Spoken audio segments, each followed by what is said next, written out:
All right, my name is Deputy Chief Scott Gray, GRAY, Uniform Patrol Bureau, Omaha Police Department. At 15:55 hours today, it would be 3:55 p.m., officers from the Omaha Police Department gang unit conducted a traffic stop at 30th and Laurel, at which time the passenger from the vehicle fled from the vehicle and fired shots at the officers. The officers returned fire, striking the passenger. At this time, an officer was also hit by gunfire. That officer and the suspect were transported to UNMC in precautionary code 3 status. At this time, both the officer and the suspect are stable and being treated. The driver of the vehicle was taken into custody. He is uninjured. The other officers, there were 2 other officers with the injured officer, total of 3 in the car. Those officers are uninjured. Why were they stopping this car? I don't have that information quite yet. A little bit too early for that. Were they driving when the shots were fired, or is this when they were pulled over for that traffic stop? They had stopped, and again, this is preliminary information. That when the driver was taken into custody, it appears at this time that the car was left in gear and actually rolled down the street where it's at rest now. So the suspect vehicle is a tan Monte Carlo. Where was he Who shot? opened fired first?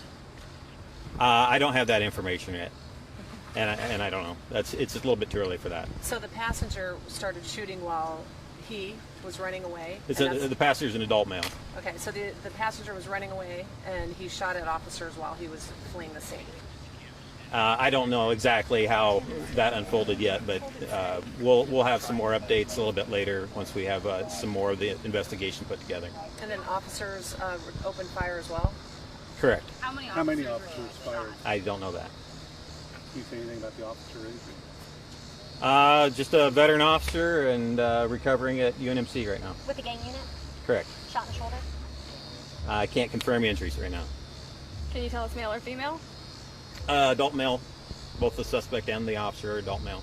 And so what happens now that you're with these types of situations and help an officer call and the officer shot? Go through what happens next. This is an investigation that'll be covered by our officer-involved incident team, which handles any kind of an officer-involved shooting, into custody, death, any of those types of situations. And we now typically do a joint investigation with the Nebraska State Patrol. So some of those officers from that team are already here handling the investigation. And we'll just kind of progress with that and give updates as we know more information and how everything unfolded.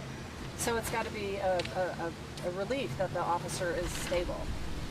It is, definitely. It's the officers face a lot of dangerous situations day in, day out, and it's just good that it appears at this time that both the suspect and the officer are going to be okay.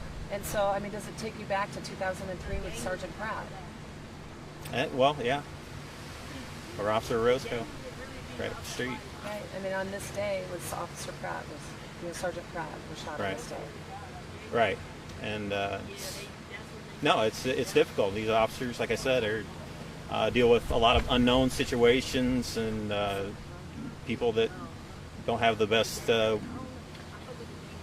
intentions in what they're doing. So it's difficult. It's difficult for them. It's difficult for their families to have to call an officer's family member and let them know that something's happened to their loved one.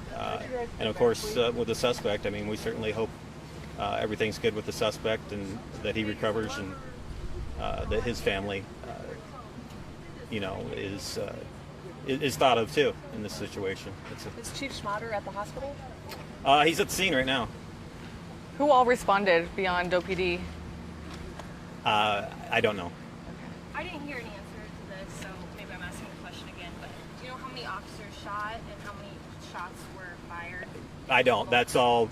It's too preliminary for that information right now. So we'll release more information on that once we've had a chance to kind of put together the fact pattern and get a little more information out to everybody. Do you expect that to be tonight? I don't know, but typically the chief he tries to get out whatever we can verify to be fact as quickly as possible. So that's our goal. Can you confirm if the suspects were gang members or known I gang can't. members? I can't do that. So if there was a traffic stop at 4 o'clock and the passenger fled the vehicle and started shooting at officers, I mean, what do you know if there was a warrant or what exactly they were wanted for? I don't know what the motivation might have been at this point. So that'll be all part of the investigation. Do you have an idea of how long you guys will continue to stay here? Just as long as it takes for the team to gather whatever evidence that they need to and conduct witness interviews. They'll have to, check in with all the neighbors and look for additional witnesses, and it just takes some time to put all it together because they're going to be very meticulous and make sure that they get all the information and evidence gathered correctly. And so is the driver, what's he being held on? I don't have that information right now. So is he arrested? I don't have that information either. Okay. How many gang unit officers were conducting the traffic stop? There were 3. 3. Yep. And of those, you're not sure who or how many were shot, fired shots? Fired shots? At No, least I don't have that information. No. At least one officer did? Correct. Okay. All right, I gotta leave it at that, and we'll get more information to you as soon as we can. Okay. Thank you for your All time. right. Thank you.